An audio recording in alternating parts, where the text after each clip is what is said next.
Bonjour, aujourd'hui je vous embarque avec Le Temps de l'amour, une nouvelle de Ismaël Kadare. Ismaël Kadare est un écrivain albanais. Il a écrit des romans, des essais, de la poésie, des pièces de théâtre. Il est considéré comme le Victor Hugo albanais. Dans Le Temps de l'amour, Violette, une jeune adolescente de 15 ans, emménage dans une ville et il intègre une bande de 3 garçons au collège. Un des jeunes adolescents va influencer la petite bande de garçons. Il va les pousser à plotter Violette. Et Vasso, ce jeune adolescent, a énormément de préjugés sur ce que les filles désirent.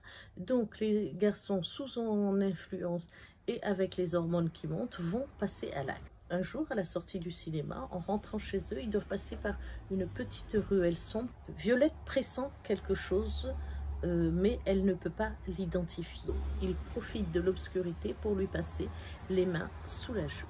Je vous en lis un extrait.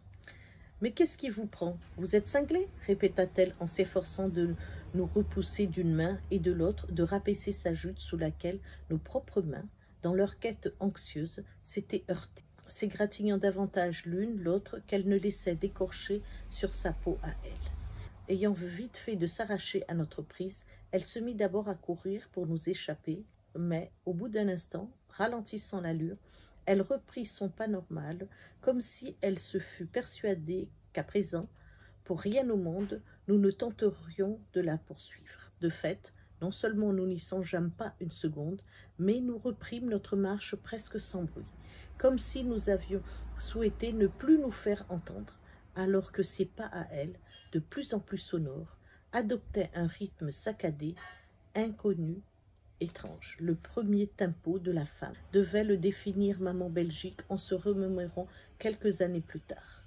Et même si les contorsions de son dos laissaient deviner qu'elle sanglotait, le claquement de ses talons nous maintenait sous son emprise. Tout aussi implacable et vengeur nous parut le bruit du heurtoir contre sa porte.